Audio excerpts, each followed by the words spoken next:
We're really just here to connect and to have fun and to celebrate and to enjoy. Yeah. I think we keep forgetting that. Yes. Which is why we're such a glum lot, but like it's not necessary. As the world burns around us, it's like to be able to find that joy. It's so easy to not find joy right now. You really have to kind of look. Got to hone in. I think, but looking in your community, looking with the people you have relationships with and within yourself also is a great way to find that joy. I mean, it's really all we can do.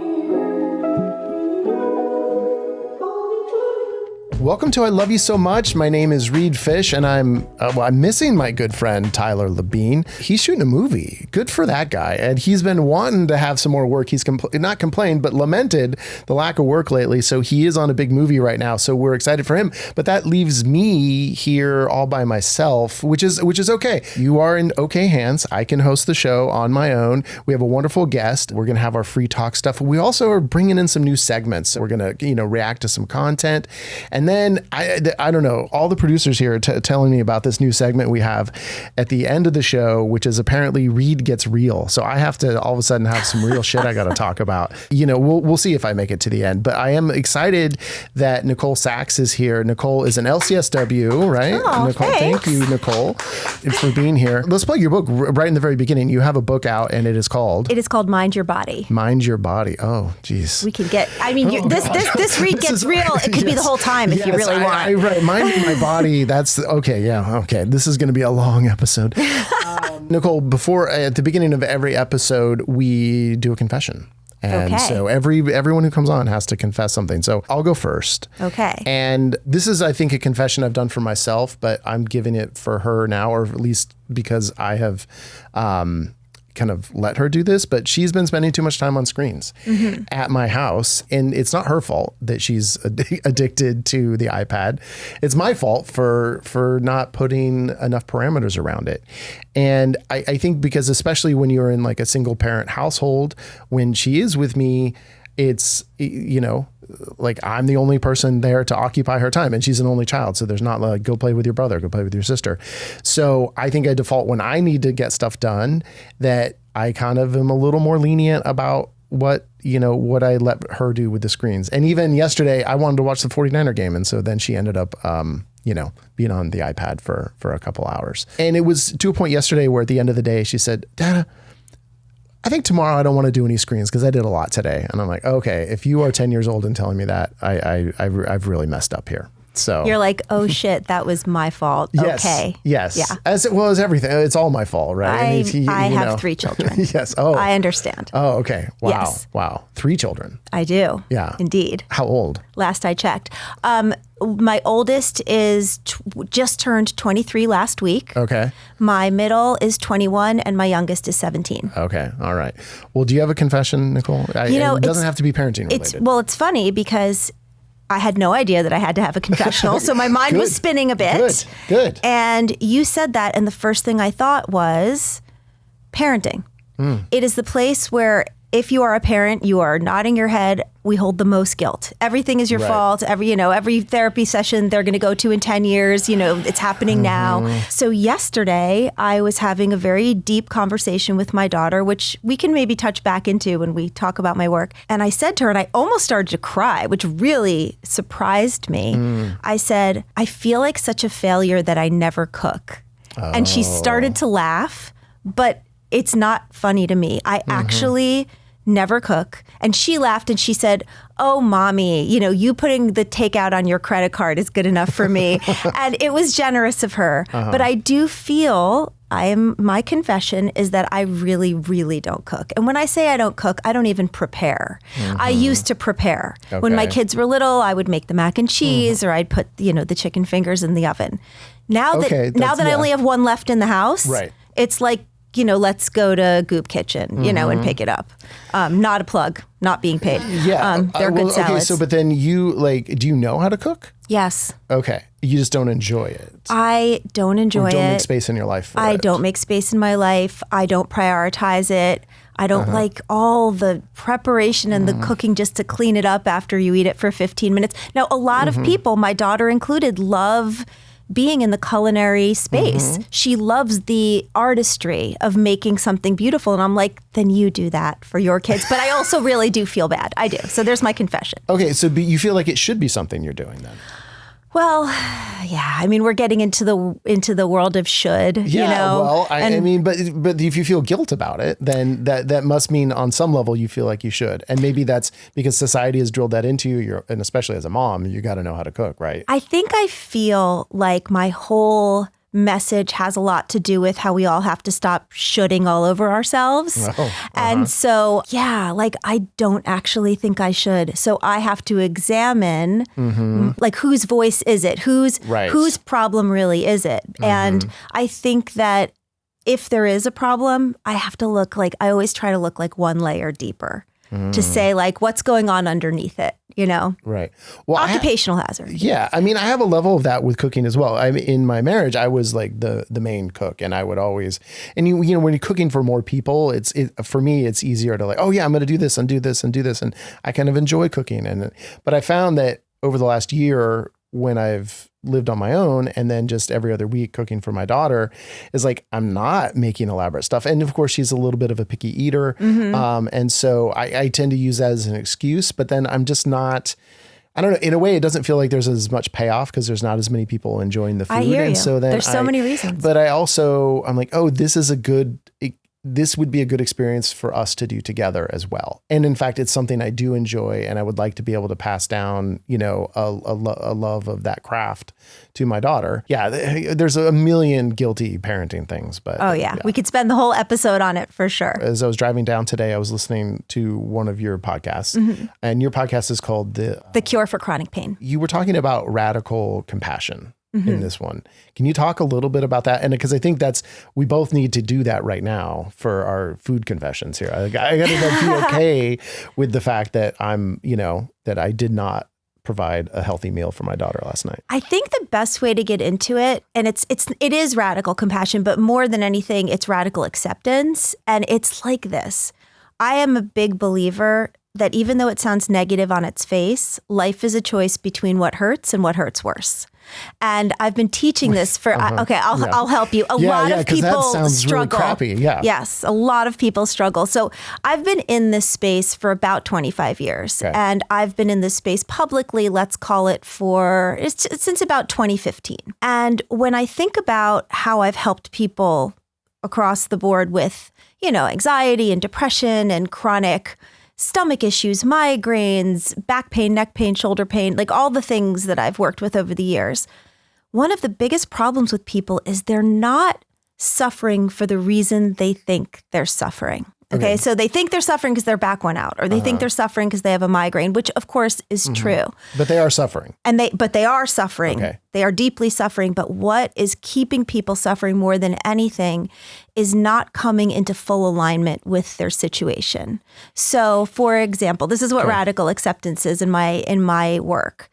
If you are going to let your daughter sit on a screen, you can either let her sit on a screen and come into full alignment with that, which is, this is my decision. I'm going to have some compassion for myself. I'm a single dad. I'm allowed to enjoy a football game. Like, it's okay. It actually is okay, you know, because it is. And then you can have a lovely evening. But what most people do, and what I dare say you may have done, is let her sit on the screen, watch the football game, and then felt guilty about it. Or felt anything about it other than totally free. And now I got to make dinner. So, you can be on the screen more. Exactly. You know, right. Yeah. And so we make choices in our lives and we don't think about there being any hurt. This is why life is a choice between what hurts and what hurts worse. Because it hurts to let her be on the screen because society tells you not to have her on the screen, because you feel bad, because every parent feels like they should be constantly interacting with their kid. So it hurts to have her on the screen. But in that moment, it hurt worse to turn off the game, turn off the screen, and deny yourself that pleasurable experience of just like laying around and watching something and enjoying it. So you chose letting her be on the screen. But what most people suffer in is the fact that we make choices all the time. And instead of just saying, hey, listen, it's no big thing. life is a choice between what hurts or what hurts worse. So yeah, this is going to hurt a little, but you know what? I can come into full alignment with it and have peace. That's radical acceptance. And so many people live in this sort of liminal, I don't know what, and steal their moments of presence and joy. It's kind of deep stuff. Well, yeah, well, no. And so I'm trying to put it in that context because I feel like if I had just turned the game off and said, hey, let's spend some time together. Let's play a game together. Let's go on a walk. Let's go to the park. Let's be in the moment together. Like, I guess that would have hurt in the moment because I was missing the game. But then I guess my feeling is that later that night or 10 years from now or on my deathbed, I'm going to be, oh, yeah, I'm glad we took that walk. And you will take that walk. Game. Yeah. You will take that walk many times. So to me, the real stuff of life is forgiving yourself, truly, is forgiving yourself for the fact that the walk doesn't have to happen all the time. Right. That on a particular Sunday, you are also important and you can enjoy the game. There we go. Yeah.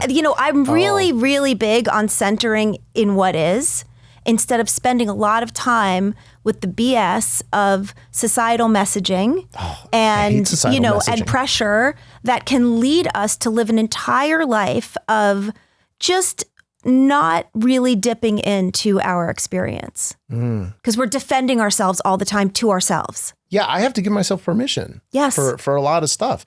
And I feel like, in this last year because it's been, I think, exactly a year that I got my own place, I was able to give my permission to do what I want to do. And it's been a whole journey of a year of trying to figure out again who I am, what I like to do. And in fact, if I do want to watch the 49er game, I can watch the 49er game. And not that was like the issue in my marriage, but it's like there's no one else, and especially on a weekend where I don't have my daughter, there's no one else I have to answer to about it. But now when I do have my daughter, I still have to answer to her, even though she's not, forcing. She's like, great, I can be on the screen. That she's. You're really answering to yourself. Yes. And that's where I really spend a ton of time with people, helping them get on their own side, because it's just like, here we are, right? What are we here for? We're here to live and to connect, and like we just spend so much time shooting all over ourselves. Right. So. Well, but if I'm on my own side, then how am I going to spend most of my time doing negative self-talk, which is apparently what I like to do. So, so I think, like, I don't know, man. Ugh. I feel you. My original training is as a psychotherapist, but I work in the world of neuroscience and of the science behind why we are chronically ill. That's like essentially, it's mind-body medicine. And in terms, through the lens of evolutionary biology, we are programmed to remember the negative so we don't get hurt again, whether physically or emotionally.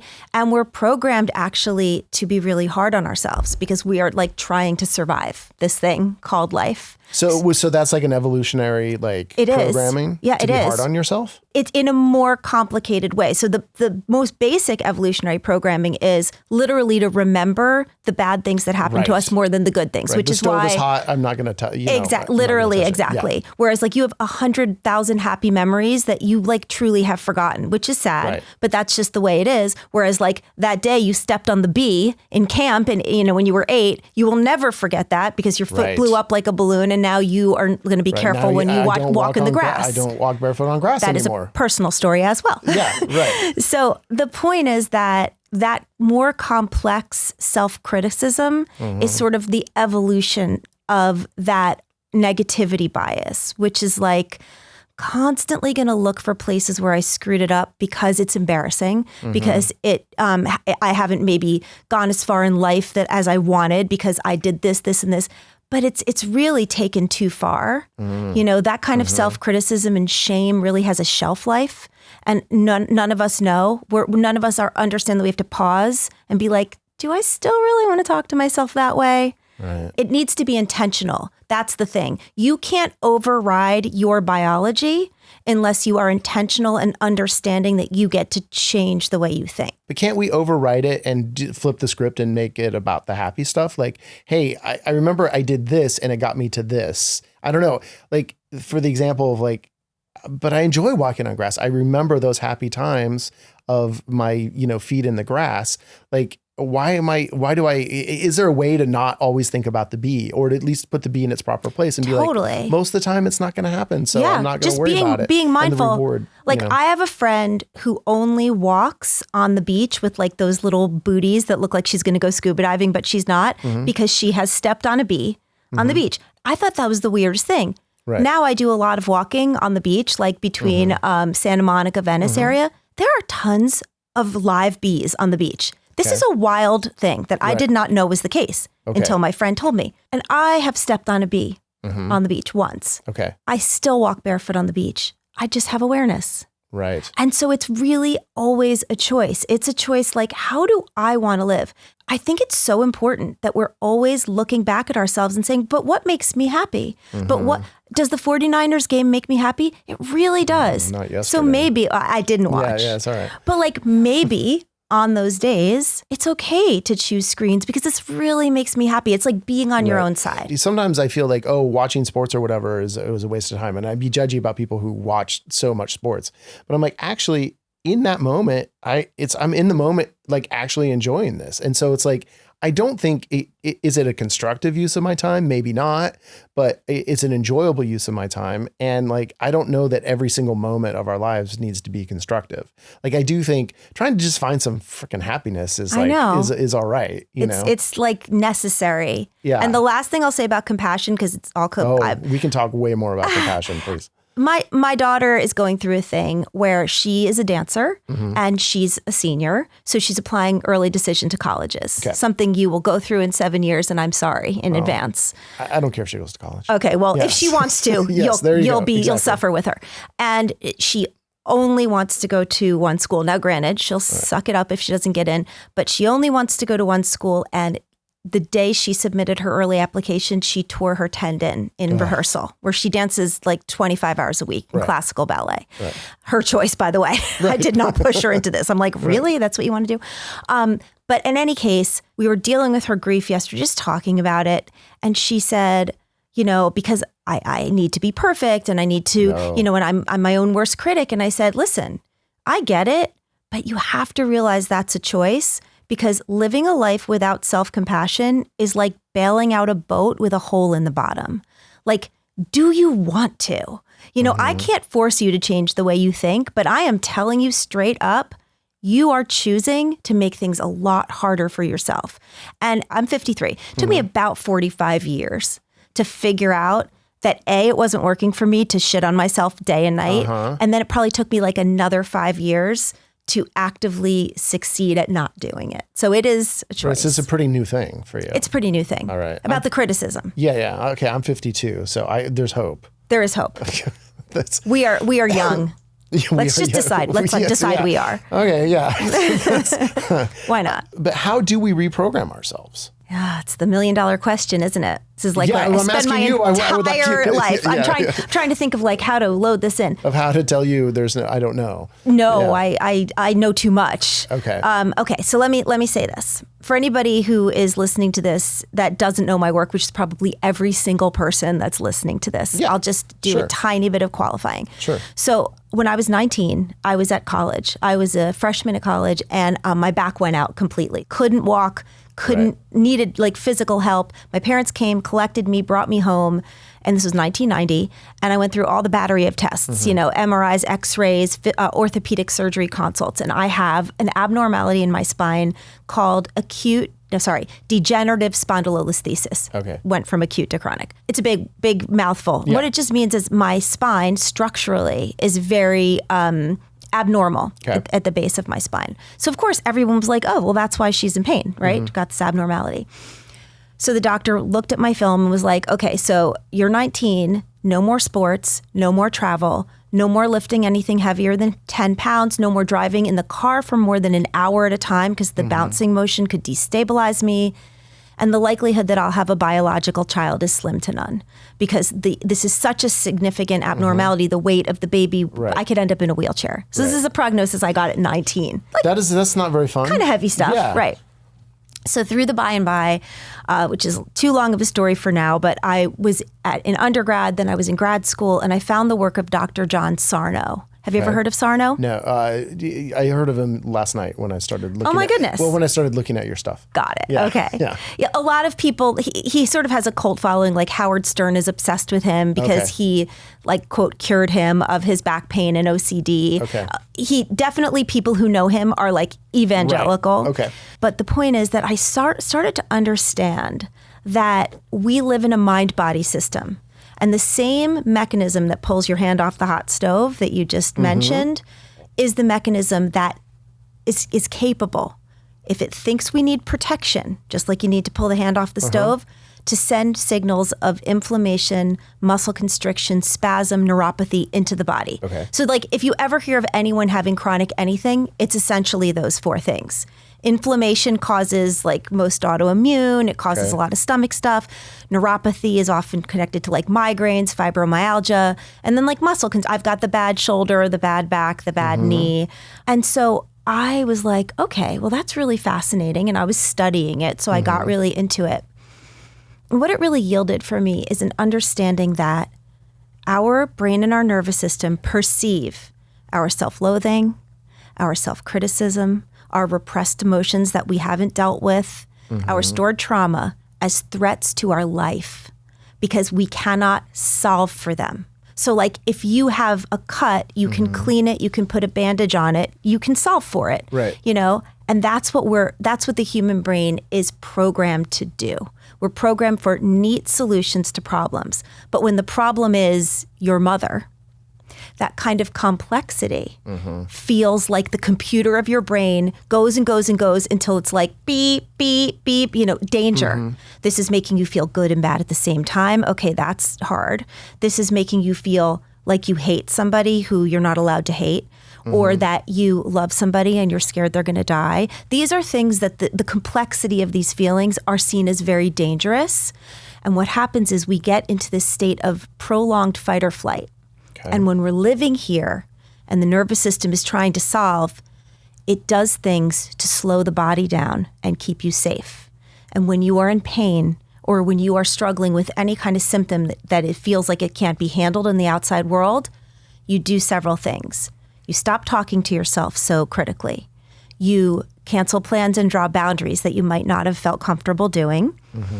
You get smaller, you get slower, and you take care.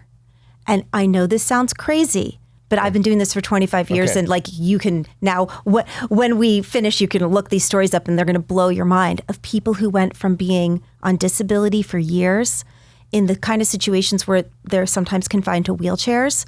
They do this work and they are back to work full time, having babies, running marathons. Like I'm not trying to be overblown about it. It's crazy stuff. What the brain and the nervous system can do to shut the body down when they think that you're about to be killed by a predator. But the predator, the call is coming from inside the house. It's very complicated stuff. But when you say how to unravel this sort of like habit of being ourselves, it all comes down to understanding why we are so XYZ, anxious or self-critical or in pain or OCD, the things that keep us stuck. And in doing so, and I've been doing the podcast since 2018. I have hundreds of episodes, and almost every guest says the same thing, which is, I was going to be the one who said I would never say this, but I thank God for the pain because I had no idea how small I was living. I had no idea how limited I was. So kind of everything in my world comes down to explaining you to you, whomever the you is in front of me, and then helping them with compassion say, okay, I see why this is perpetuating. I can do the work to undo it. And now, are you getting to that place through like traditional talk therapy? Or like, because it seems like from what I've seen of your stuff, like it's almost like you're journaling your way out of chronic pain. And that sounds very simplistic, but that was kind of my first takeaway is like, it was in this chronic pain thing of like actually figuring out who you are and figuring out, why you might be doing that is kind of the key to unlocking relief from the pain. Yes. And so I think the best way to get in so people understand how not light it is, because when I first understood this from Dr. Sarno, I literally almost laughed in his face. If I wasn't going to be like if I wasn't more respectful, I would have been like, you got to be fucking kidding me. Right. I am in excruciating pain. I can't function, and you're telling me I'm going to talk about my feelings and and he explained something to me that I've evolved quite a bit over the years, but I'll kind of say it as simply as I can, which is the reason we are we're a society in epic anxiety, all the things that we suffer from is because we have inside of us what I like to call an emotional reservoir, and it's full of all the shit we never let ourselves feel. Unprocessed grief, rage.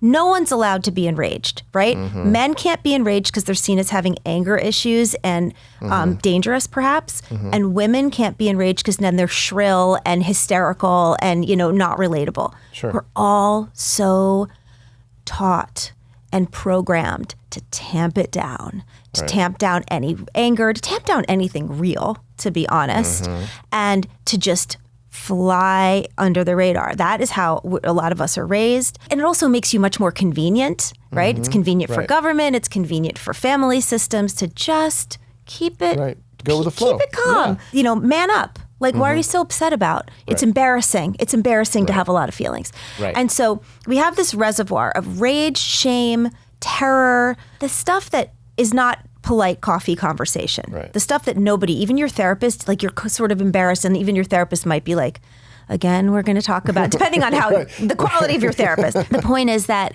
we have this reservoir, and when it overflows, it knocks on the door of consciousness, and it threatens to inform your conscious mind of exactly how enraged you are. Okay. Now you start to not trust yourself.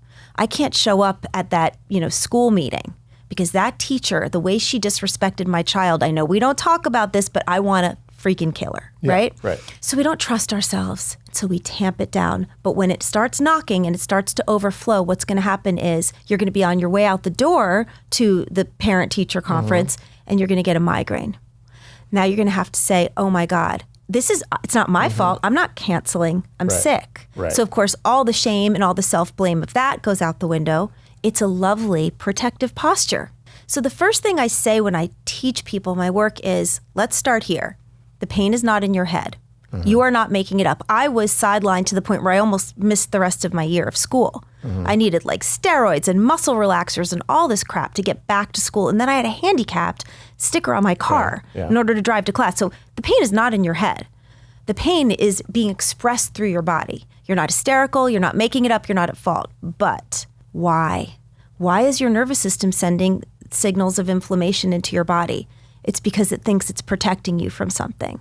So what Journal Speak does, which is this tool I created through my own recovery, is it's this unabashed, very unhinged, expressive writing technique that I teach, in my book and in my courses and all the stuff I do, to teach people to put a ladle in the reservoir safely and calmly and dump it out. It's only for you.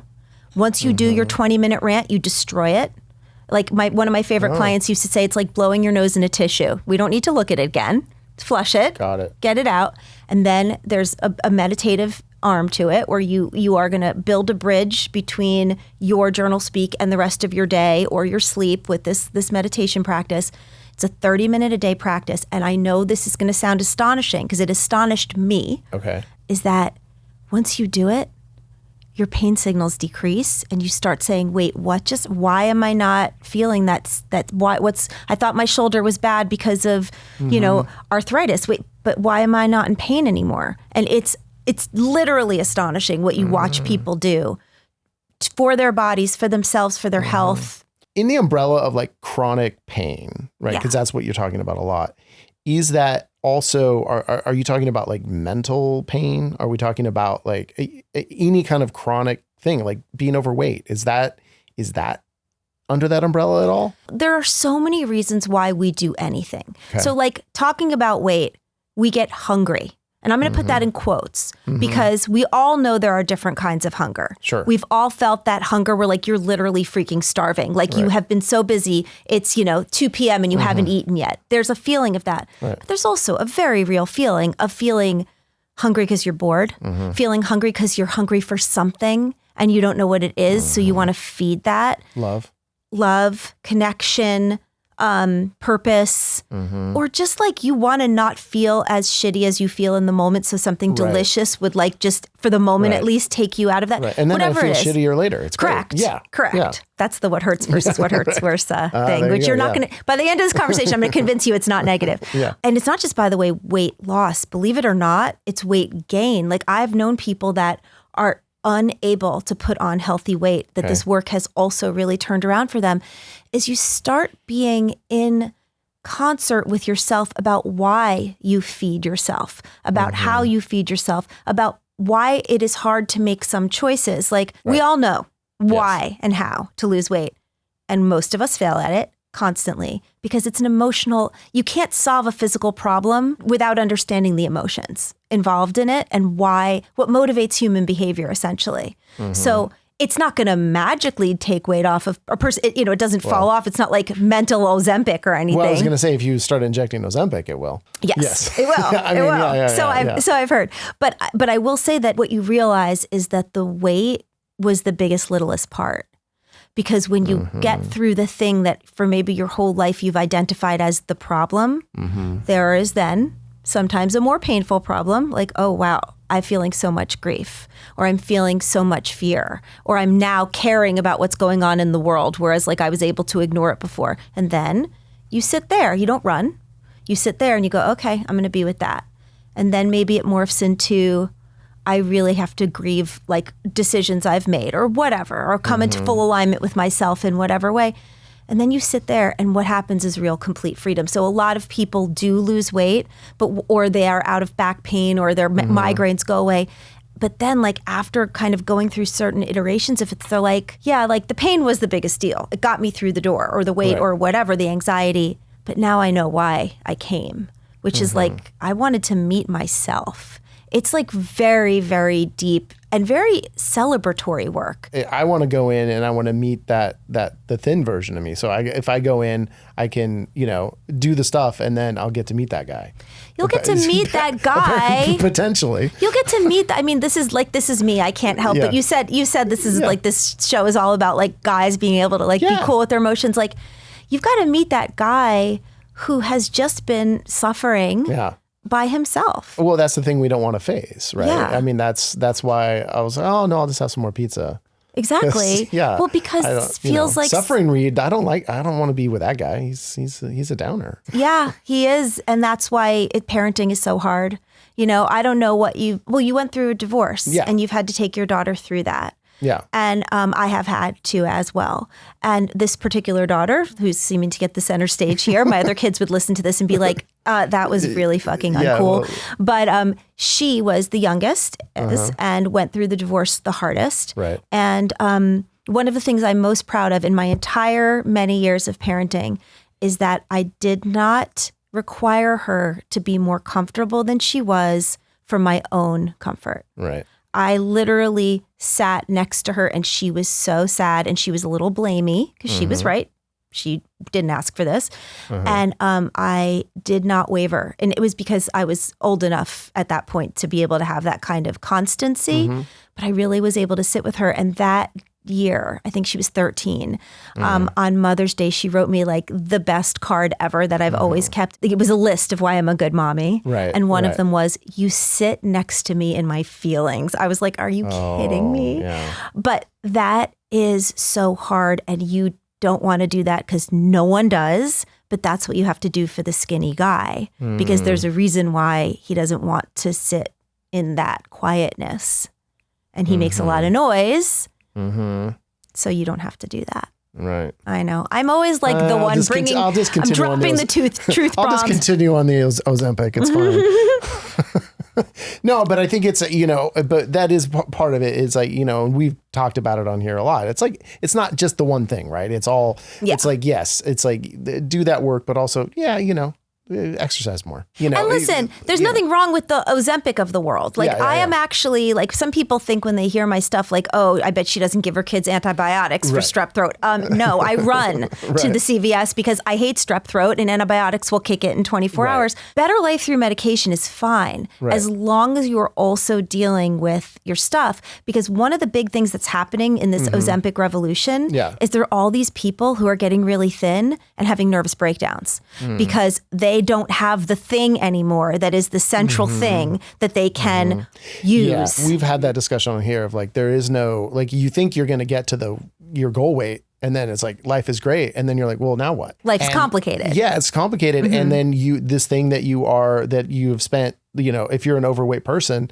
and have been chronically, it's like, that's not all you think about, but that is the driving thing in your life. And then if you achieve that goal, then you're like, well, now you have to work just as hard to stay at that weight, and you're not seeing that dopamine hit of the scale going down.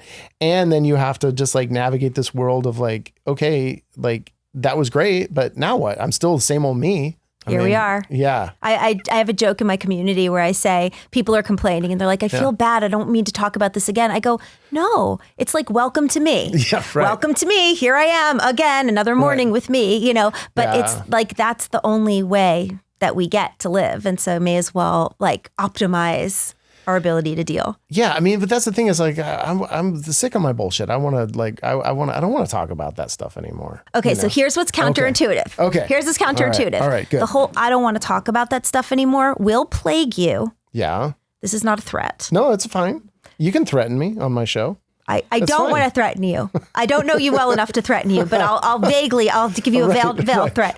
The I don't want to talk about it will plague you until the day that you die. And the real revelation here is if you just go into the heart of darkness and really talk about it, which is what journal speak is, which is what everything I teach is, it frees you. It neutralizes. Yeah. I know.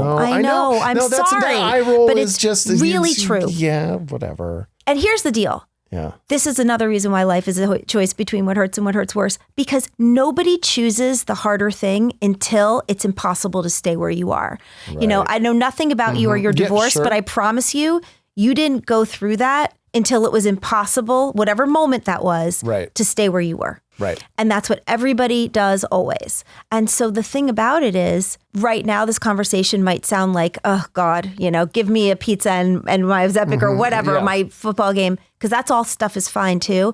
But there may be a quiet moment 6 months from now, whenever, when you're like, yeah, I'm sick and tired of being sick and tired. Let me go see what that girl was really talking about. Sure. Because that's what a lot of people do. They dip into my work. And because when I'm interviewing them, I hear the whole story. I dipped into your work. Somebody handed me your book. Somebody told me about your podcast. I saw you speak somewhere.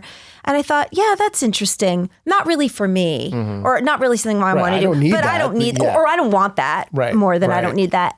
And then they're like, and then I had this like moment where I like had a bit of a come to Jesus. And it was like however many months later. And I thought, let me really look into what that was. And that's when they start setting themselves free. But it's also like readiness. True readiness is everything. Right. But why do we have to hit our like lowest moment to be ready? It seems like, I guess not everyone does, but. I mean, I really hope to raise the bottom of these bottoms that people have to fall to. That's a noble cause, right? I mean, if you think about it, I was first credentialed in 2000. And so I started my private practice then. And when I think about the way people used to show up at my office, I mean, literally crawling with like their nails to like get over the, you know, precipice and like sit down in my office. And now people trot in with like, I get a few headaches a month, but it's like really kind of bringing me down. What do I need to do to regulate my nervous system? So I do watch the bottom raising up, but I still, you know, societally would love to be able to having these conversations. And I am on bigger and bigger stages to help people understand, like, you don't have to suffer that much. You know, this is brain science. Are you sure? I am. Yes. I think really people, am. I mean, I don't know, at a certain point, we like suffering. We like a certain kind of suffering. Yeah. I mean, and maybe we just get conditioned to it and you just think like, I don't know. It just, sometimes you do see people and you're like, you don't have to suffer so much. And it's like, I don't know. Yeah, I get what you're saying. Yeah. There is a bizarre marriage to misery that I think human beings have. Mm-hmm. So I don't think that is an unfair thing to say. And also, if you look into Buddhism, the first tenet of Buddhism is life is suffering. Mm-hmm. So it's not that we're going to avoid suffering, but we're going to avoid the darkest, most apathetic kind of suffering, which is like hopelessness, listlessness, lack of purpose. Like nobody enjoys that kind of suffering. Mm-hmm. Like you might enjoy like the drama of some good suffering, but nobody wants to be hopeless. Right. No, that doesn't feel good. No. Ooh. A pleasant odor is wafting through the studio. You know what it is? It's the Woodsman, the Bearded Brotherhood cologne. Ooh, I just got a hit. It smells so good. I've been getting so many compliments on this scent as I move through my life. Not only does the Bearded Brotherhood make cologne, but of course they make all your favorite beard products, beard balms, beard oils. They all smell great. I know Tyler is very, very into the mint julep one. He thinks that is the best. We love Bearded Brotherhood and we want to share that love with you. You can use our code ILYSM15 at thebeardedbrotherhood.co.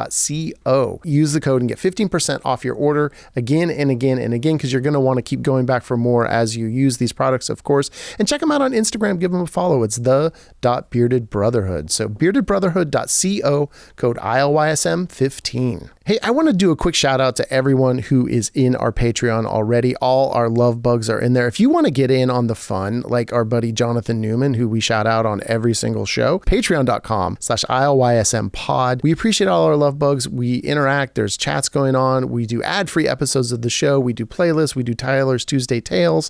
We do live Q&As. We're, other fun stuff we can think of, behind the scenes stuff. So we really, we couldn't really do this show without all of your support. And it means so much to us to have everyone here who's watching and listening. We really appreciate it. And we would love it if you can go check out that Patreon. It's patreon.com/ILYSM pod. Thank you.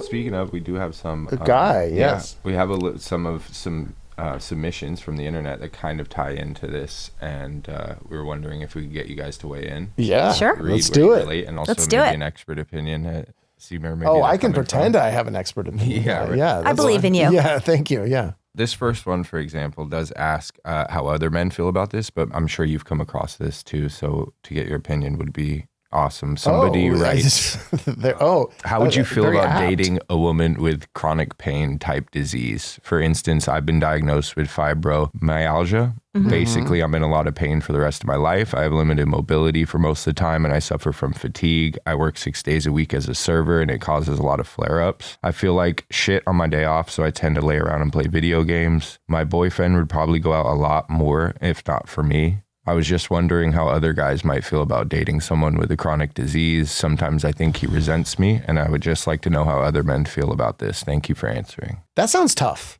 Well, and now that if you had asked me this last week before I knew about your work, I would be like, I don't know. Now I have a different feeling, because now I'd be like, you got to read this book. But, for real. Yeah. She does not need to live in chronic disease. So I hope she's actually listening to this, because I have thousands and thousands of people with fibromyalgia that don't have fibromyalgia anymore. So just letting you know. Well, no, okay. But if you are with someone who is like basically whatever it is, right? They're suffering. Yeah, they're suffering. It's, I guess if I, as I don't have a girlfriend now, if I met someone and that was their life, man, I guess it would be a little bit of a turn off, I guess, to be honest. I mean, I don't expect anyone I date to not have problems, but I mean, I guess when you have a health condition, I mean, I don't know, that would just be a serious barrier, probably just even more of a barrier to get to know somebody, rather than like, oh, you're in pain, I can't be with you. Right. It's just being realistic, right? Like I want to think I'm like the open, no, whatever. Like I'm, but it's hard. Like if it inhibits, how you can live your life, and like,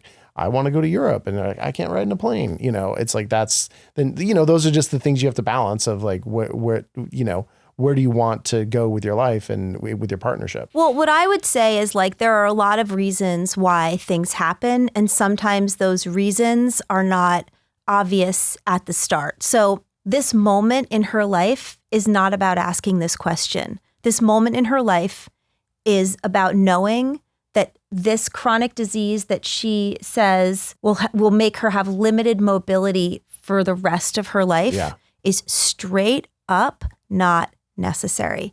Doesn't mean she's hysterical, doesn't mean she's making it up, doesn't mean the pain is in her head. She is experiencing the neuropathy of fibromyalgia, and it is really, really like life-stopping. So she's living this way. I would agree with you. Most people wouldn't sign up for having a partner who is in this level of suffering for like a million reasons, not least of which you will suffer alongside a person you love who is suffering. And I am here to say, please, my love, reevaluate your attachment to this diagnosis because, you know, come where I'm sitting, you might set yourself free and like, I don't know if this guy is a dick. I don't know if he's great. You may choose a different partner. You may choose a different partner because you feel freed and good. So who knows why people write things or involve themselves with things, but maybe this is going to be like a moment that changes her life. Yeah, hopefully. And I mean, I think it's hard when you're in a partnership and someone is suffering, whether they get cancer or whether they have something that's a chronic disease. And like, it really does kind of test your relationship and test how you feel about that person and test your almost moral character of like, are you sticking around? Are you being supportive? And like, and I've met people who have, who's like, oh yeah, my ex that was just recently my ex, all of a sudden, you know, got this horrible cancer and has this disease and now is like bedridden but I still gonna take care of him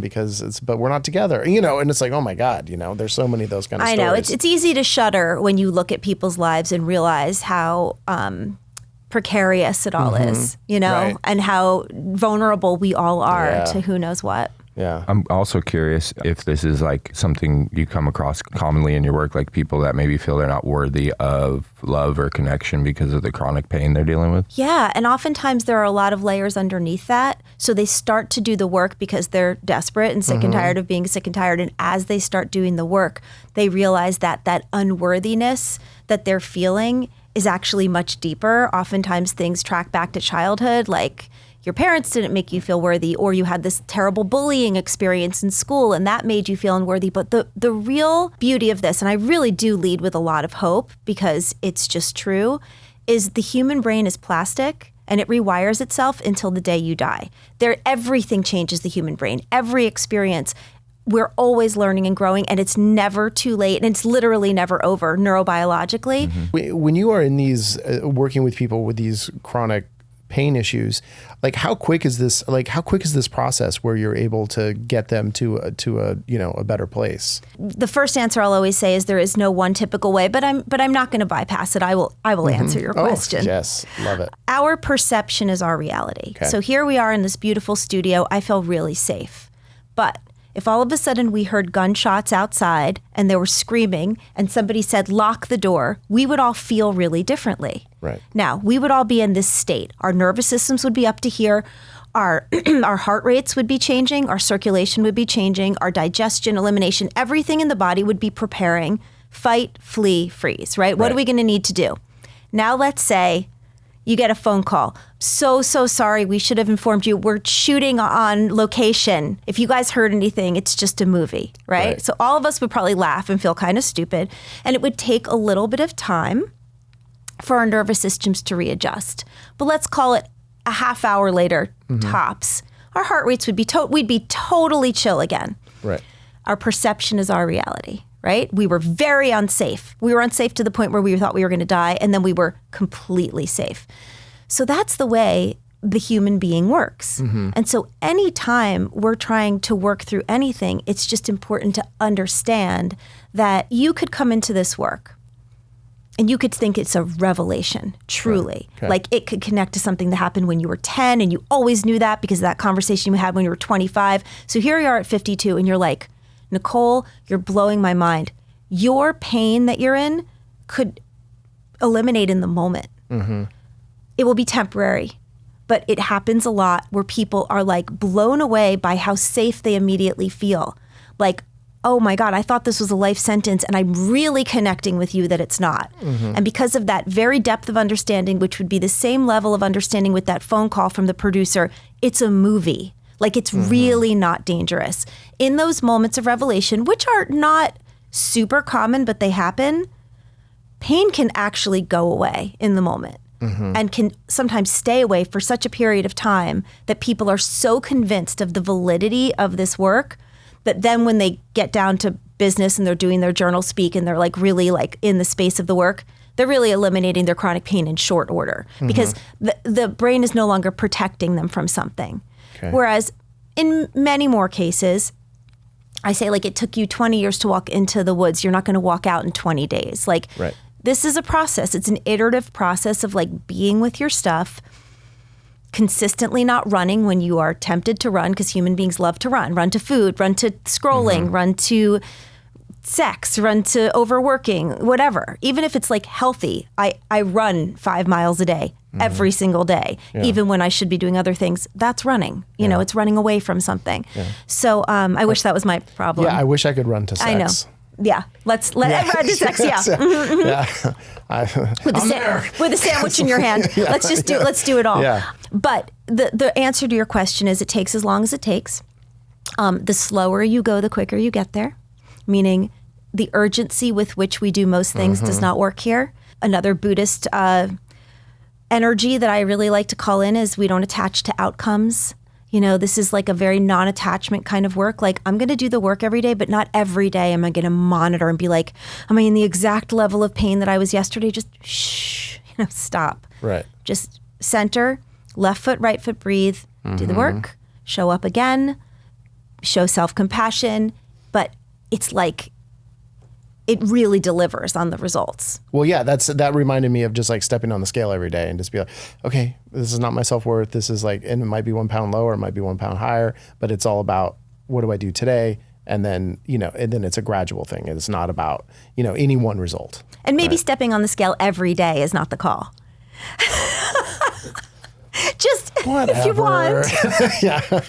Once a week might be better. But No, it probably would. It probably would. The next one I have is a little lighter. Okay, good. Well, that's fine, yeah. I went to see a therapist for the first time and she said my behavior made sense because I'm a Capricorn. Should I get a different therapist or am I overreacting? Different therapist. All right. Same. Next question. Same.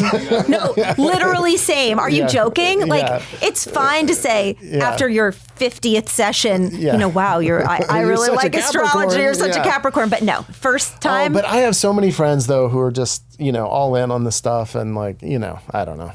I'm just a natural skeptic. So, like, even now with your work, I'm having to be like, oh, really? Like, I don't. It's fine. Trust me. More people than not are natural skeptics of my work, and it does take them deciding to try it for themselves or whatever time. But the way you talk about it makes sense. I mean, just on this face, I'm going to cure chronic pain by journaling. It's like, okay, right. Right, yeah, right.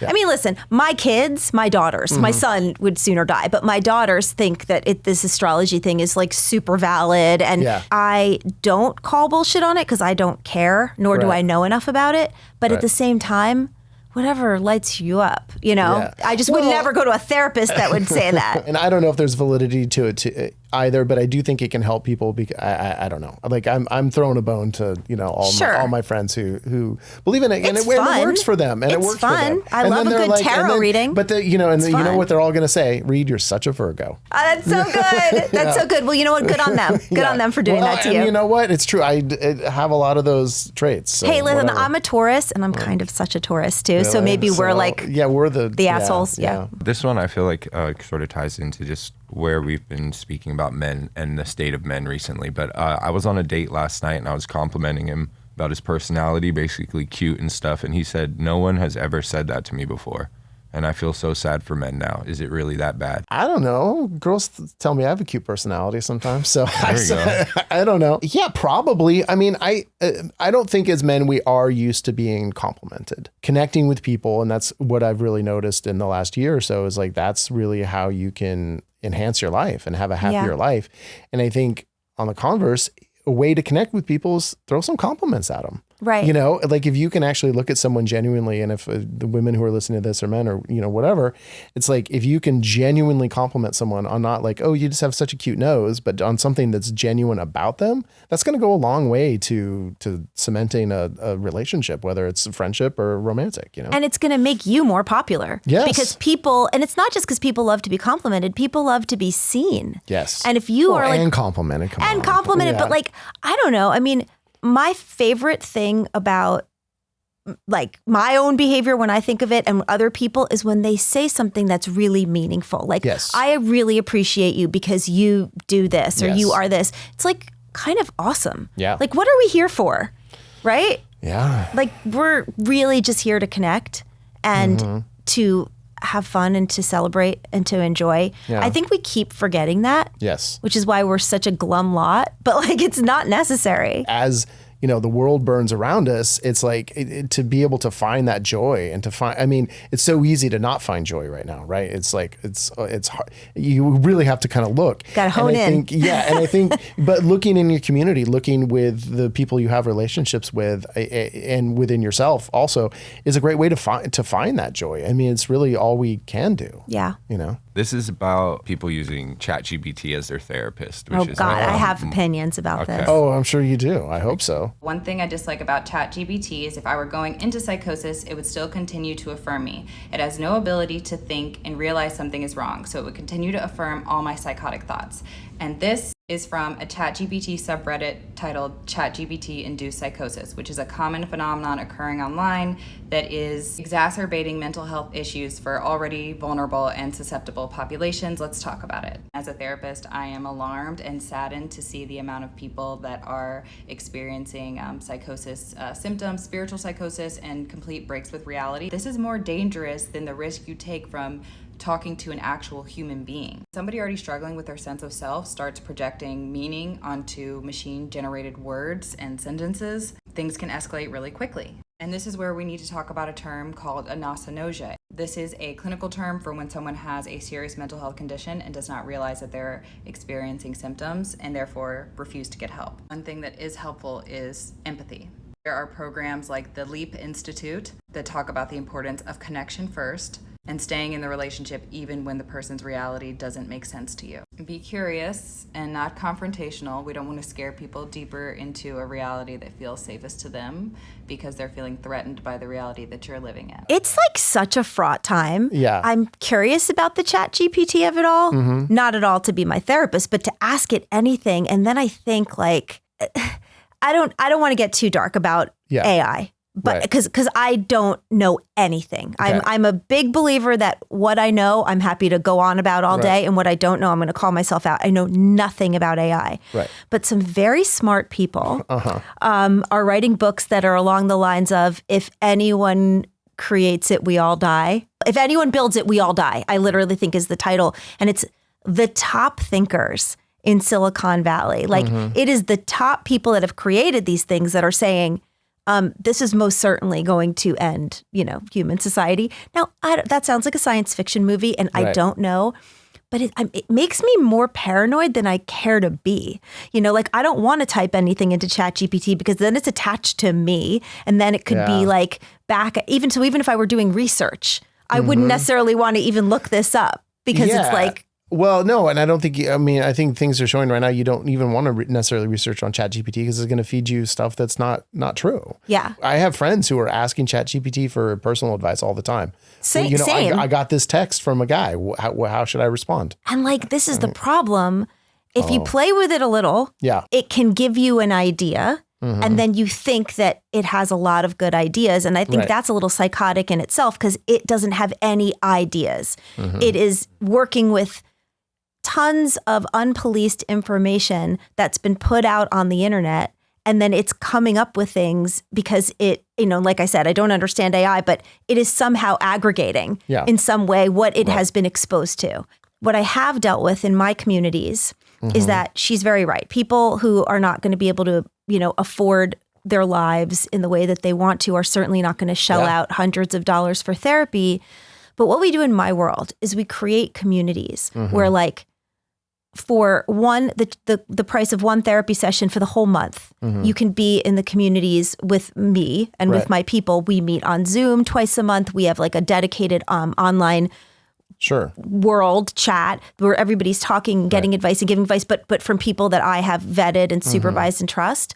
And we just try to offer help to people in a way that is scalable, that in a way people can really take it, because the downside is you're left alone with your phone Yeah. and you're asking questions and you are then maybe in a spiral. I mean, there are terrible stories of kids taking their lives. Yeah, And so of course. it's really scary. Well, no, and I think you're only going to see it more as the years go on, and especially of the younger people who this is the normal for them. And I mean, it's got to be tempting if you're looking at how do I even get any therapy when I have no, I have. But I'll just we both agree, not a good idea. Yeah. So great. Solve that problem. Yeah. So fantastic. Solving the problems of the world right here. Yeah, exactly. Okay. So so what is this? I got to get real now. Reed gets real. Yeah, we're hoping that we have an expert in the house. We could maybe do some steps that help Reed look inward and address some of the things that. So am I just going to float one of my issues, one of my problems? Okay. This is a chronic thing. Okay. I have. Well, it's not. It's a chronic behavior. Okay. Less of a. I guess it's a pain point in my life. It's not chronic pain, but I find the thing that's popping in my head. And I think I made this as a confession once, but I can struggle with doing simple tasks that because I put them off, they turn into bigger problems. Mm-hmm. And so it's not this specifically, but it's like, oh, I don't have my power bill on auto pay. And then my power gets turned off. Something along those lines, right? I get avoidant sometimes about tasks that actually aren't even that hard. And then if you put a little bit of emotional heft to that task, either invented by myself or whatever, then it can be really, really hard for me to tackle that. And then I eventually will, and then I'll be like, well, that was easy. Why didn't I just, do that? It almost feels like self-sabotage. Why am I sabotaging myself? So I have a question. Yeah. Okay. Do you identify as ADHD? No. Have you ever, and I don't know if you would or not, but the reason I ask, and it's interesting why. My oldest daughter, see, look, all my kids are getting some play. My oldest daughter is ADHD. Okay. We did not know that she was until she self-identified probably late high school, college, because she wasn't super afflicted. Mm-hmm. She got her work done for the most part, but little things kind of built up, like she would lose things easily, or she was having trouble with being organized. Mm-hmm. And she's done a lot of research on what she thinks are her struggles. And so it's really funny that you're asking me this. I just sent her a meme this morning and we were, laughing about it, which is, it is very typical of somebody with ADHD to spend untold time putting small things off again and again and again. But on the flip side, they might research, for 50 hours about the best vacuum and really make an informed choice about something that they're hyper focused on, but will be super avoidant. So the only reason I ask is because I don't know what it feels like to be ADHD in that way, but she's always educating me about herself because obviously she wants to be understood, because as a mom, I'm like, can you just get it done? Are you joking? Another day has gone by. And I've been to some extent punitive because I'm like, get it done, right? Yeah, sure. But she's really helped me have empathy and compassion. Oh, I like that. For the fact that this is an actual struggle. I don't think it's worthy to hide behind neurodiversity, but I do think it's really worthy to consider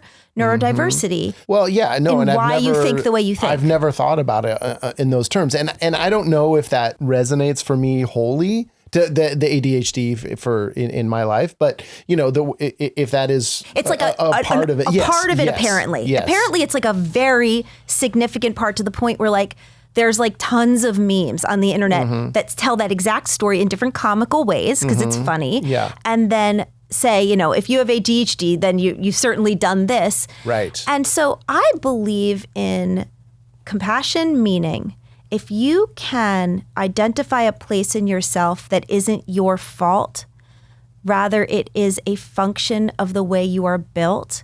Weight is a huge thing about this. Not everybody has the same chances of being overweight. Genetics and metabolism have something to do with the way we carry weight in our bodies. And the shame generally handed to people who struggle to lose weight makes it, I think, broadcasts a real personal failing, which is really not fair. There could be fairness in it, meaning I'm not going to just forgive every single person for every single thing they do. It's not my place. But I really think there's a huge part of it where it's like compassion, like this is harder for me than maybe it is for that person. Understanding our neurodiversity, because we're all neurodiverse. There is no normal, right? We're all just like doing the best we can with what we've been given. It might be interesting for you because I don't necessarily think that it's all fault, and I don't necessarily think it's all self-sabotage. I think that there are reasons that are more complex behind why we are the way we are, that we benefit from without judgment or need to fix, investigating and being curious about. My favorite line in my work is, if you really want to get better, all you need to do is replace your fear and skepticism with curiosity. Just curiosity. You don't have to believe what I'm saying. You don't have to feel good about what I'm saying. But if you can't be curious, then that's a bar from ever changing your life. So just maybe get a little curious about you. Well, I have a podcast and I talk to people. So I think that's, you probably are. That's a step of being curious, right? Like I don't 100%. You know, but you put yourself in the position. I'm the one in the podcast though, who's always like, Tyler, you go down that road. I'll just be over here, I always joke about, I'm the surfacey guy and, he's so the deep that's guy. A form of protection. Yes. And so if we're in this Reed Gets Deep segment, right, where it's a form of protection. Reed Gets Deep is maybe a better, the surface guy. Real and deep are siblings. Yeah. So I just think that a combination of some journal speak practice for you, my friend. Okay. Yeah. Can you give the couple minute thing or Yes. 1 minute thing? We're running out of time of what the journal speak. Well, I guess you kind of talked about it. You write down these absurd things and then burn them. That's really extreme. Some people live in Manhattan. You can't always burn things. Yeah. But so here's what I'll say. There is an immense freedom that you would not expect. That is not just going to free your emotions and your mind. It's going to free your physical body. Okay, so like.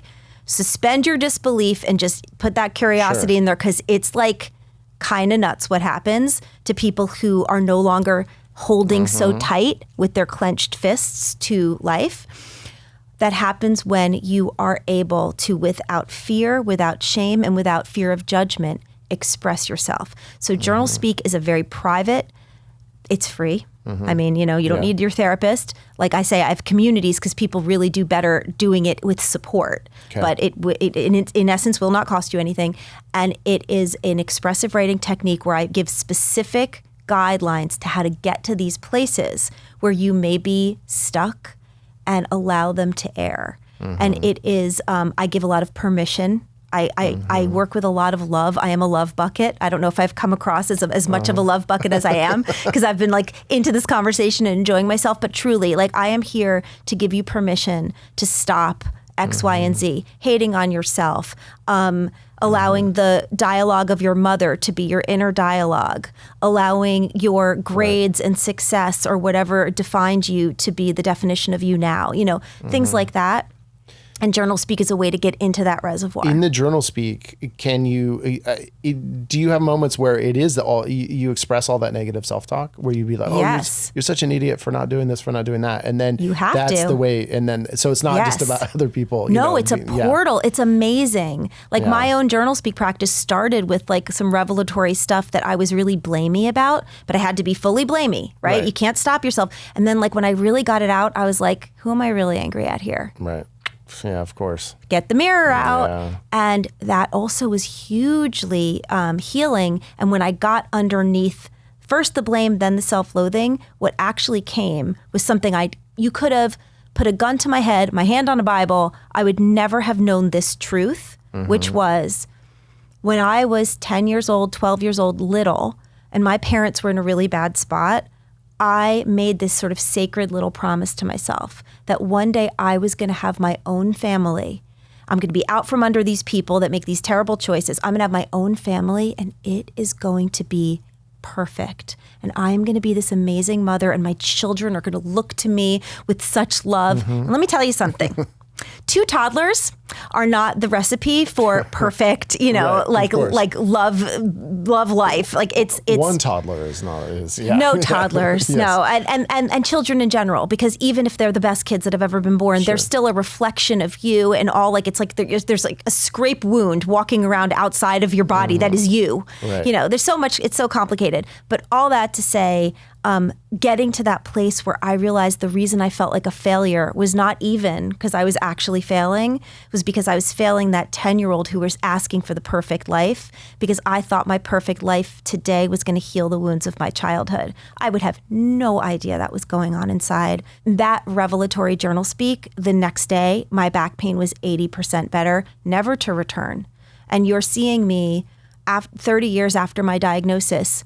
I can run 5 miles on the beach. I don't do it every day, but I can. I can lift anything I want. I gave birth to 3 children and exercised till the day they were born, and my film looks exactly the same in my back. It was never the reason for my pain.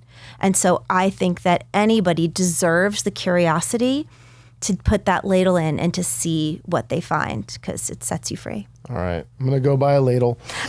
All right. Well, thank you so much, Nicole. We really appreciate it. And do you have your website, or can you remind us your book title again? Yeah, sure. My website is just NicoleSachs.com. And if you Google my name, everything comes up.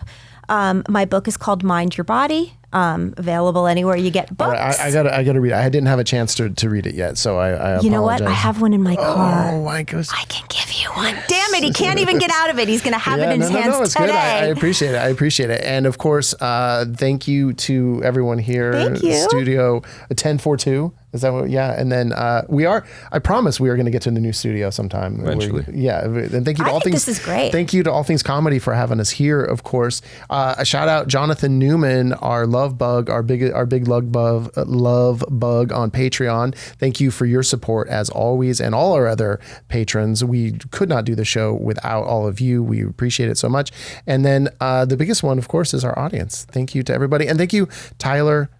Shout you out, buddy. We missed you on this one. Hopefully you listen to this or watch it, and looking forward to when you are back finally. All right. Thanks, everybody. Thank you.